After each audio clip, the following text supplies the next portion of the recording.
Okay, one question I get asked in almost every single video is what home charger do you have and what energy tariff are you on? Well, actually for the last 5 years, I've owned my Tesla Model 3 and Model Y without a home charger at all, for various reasons that I'll go over in this video. But today that is about to change because I have just installed a new home charger. So in this video, I'm going to talk about the home charger I've chosen and why, and the new energy tariff I'm switching to from Octopus that I was on previously. So let's talk about it. Hey, welcome to the video. So this is my brand new home charger and it's a pod charger and they are sponsoring today's video. Now, they're not sponsoring the video and that's the reason why I got the charger. I actually was going to get this charger and I reached out to them to see if they wanted to collab on this video and just go into a bit more detail than I usually would about this home charger as I'm installing it. So I want to say a big thank you to Pod for sponsoring today's video, and I'll tell you all about this charger and why I chose it even before the sponsorship. Okay, so why has it taken 5 years to get a home charger? Well, as you may know, I lived in Manchester before and we always knew we were going to kind of move. We lived in a terraced house, so it was quite expensive to put a charger in. So we thought, you know what, we'll hold off. And then we moved to Cornwall and we've bought a bit of a fixer-upper. So as you can see, there's rubble and dust and dirt all around. We've actually been living in a caravan in the back garden whilst we've been renovating this house. And I'm going to do a few videos on the house renovation, some of the smart tech that we're getting for the house.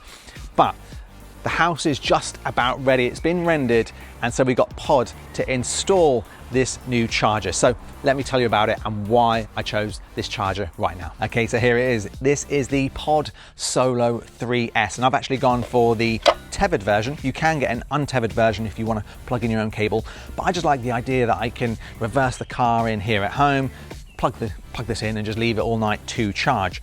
More on the charging a bit later as well. And the reason, to be honest, I went for Pod over any other charger, few reasons really. Number one, when I actually first got my Tesla, there weren't many chargers about, and Pod Point at the time were the chargers that you would get in supermarkets. And from day one, they were always the most reliable, the app worked the best. So I always had a fond experience with them, all of the other chargers around at the time. And I think even still today, I think a lot of you will know some of the brands out there where you get to the charger, it's very, very awkward to set up and use. And my experience just using Pod publicly and the Pod Point chargers was always very, very good. And it was something that I always ask other people as well. I always ask many of you who watch the channel, what charger have you gone for? In the Tesla forums, what charger have you gone for? And I always found that the previously Pod Point chargers, they were the ones that people seemed to be the most happy with, the most reliable, they never seemed to go down, and the customer support was really, really good. So for me, and probably you as well, some of the key things that are really important to me when choosing the charger is of course the speed. You want a charger that can handle the 7.4 kilowatt hours to charge the car nice and fast. You can get faster chargers, but for a standard home like we've got here, that's absolutely perfect. Some chargers are a little bit slower, so you may want to check that.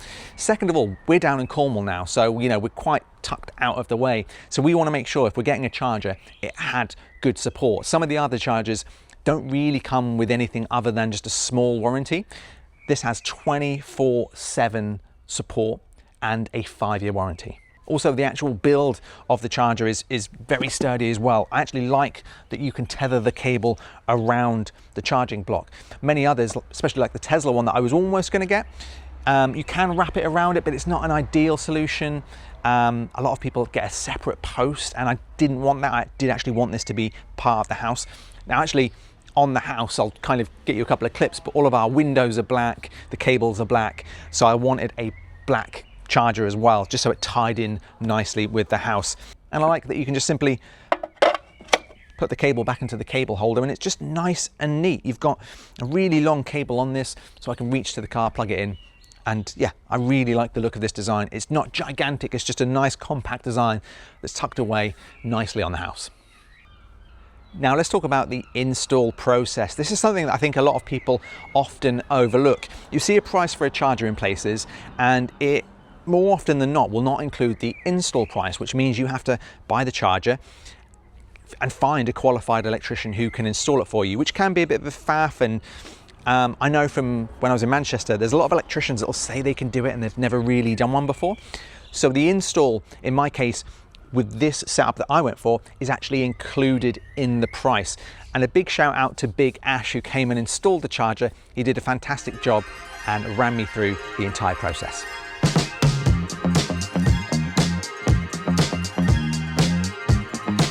The pod is more towards the front of the property, maximising the length of the cable that you'll get.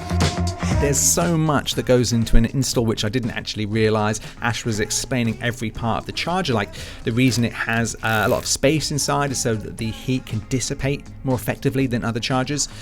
And you just realise when you have a good electrician around and they are checking every element, you know you have a safe install. Ash went around, checked all of the electrics and spent a good amount of time installing this to get it absolutely perfect.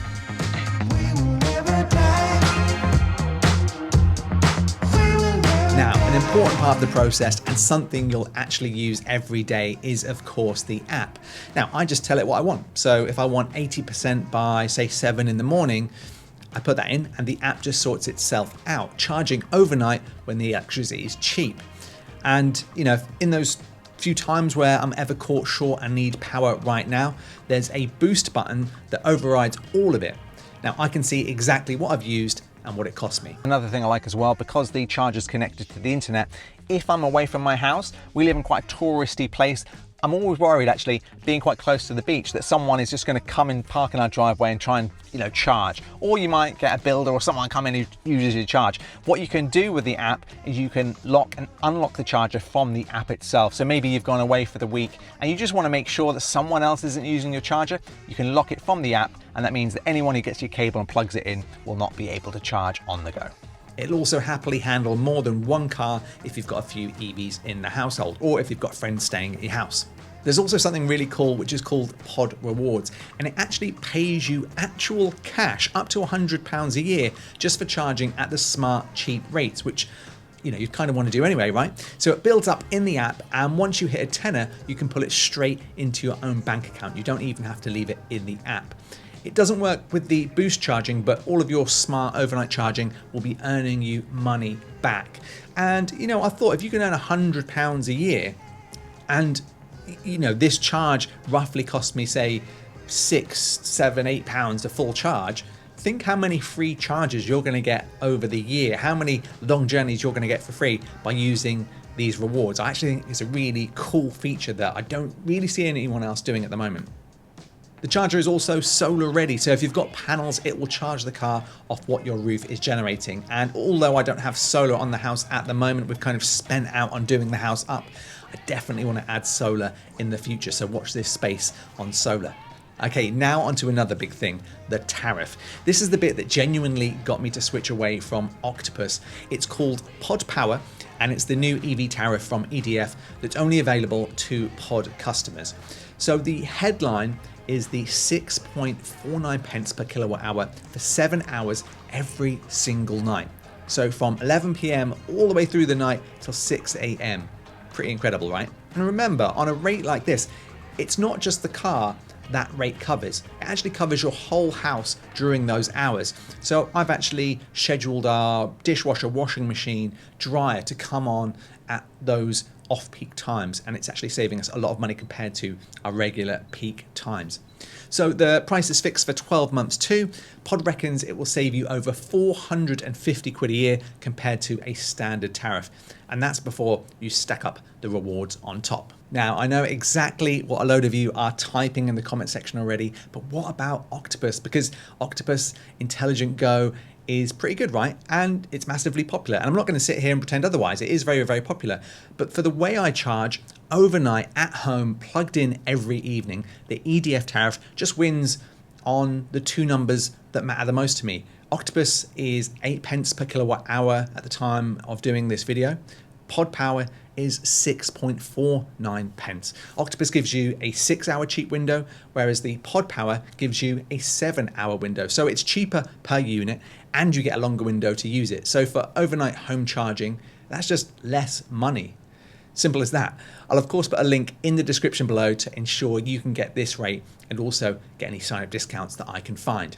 Now, the other thing to talk about are the two ways to purchase the charger. You can buy it outright for £999 for the untethered, or it's £1,049 for the tethered version, with the standard install included for most homes. Or if you'd rather spread the cost, there's a new subscription.